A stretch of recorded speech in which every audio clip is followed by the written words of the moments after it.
শারদ উৎসবের মুখে 2024 সালে স্মৃতি ফিরল ফের। বাঁধ ভেঙে বন্যা পরিস্থিতি তৈরি হচ্ছে, আতঙ্কে ভূতনিবাসী। চতুর্থবারের মতো বন্যা ভূতনিতে।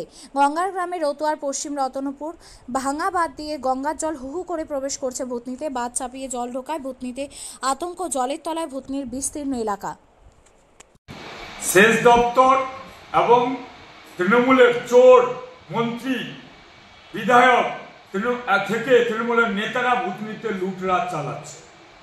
আজকে আবার সেই বালির বস্তার বাঁধ সেচ দপ্তরে ভূতনির পশ্চিম রতনপুরে কেটে গিয়ে হু হু করে জল ঢুকছে। ভূতনির 3টা অঞ্চল আবারও পুনরায় প্লাবিত হচ্ছে। এই সরকার বন্যায় ত্রাণ দিতে ব্যর্থ আর ভাঙন রোধে ব্যর্থ। একটা কাজে পারদর্শী হয়েছে, টাকা লুট করতে। ভূতনি মানুষের দুঃখ দুর্দশার কথাও একবারও ভাবেনি।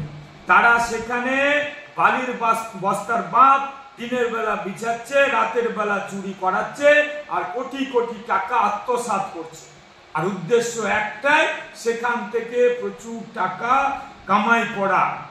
সেচ দপ্তরের পরিকল্পনাবিহীন, এই সরকারের কোনো বিনা পরিকল্পনাবিহীন কাজের জন্য আজকে ওইখানে কোটি কোটি টাকা আত্মসাৎ হচ্ছে এবং ভূতনির সেই বালির বস্তা রিং বাদ দিয়ে ভূতনিটা রক্ষা করতে ব্যর্থ।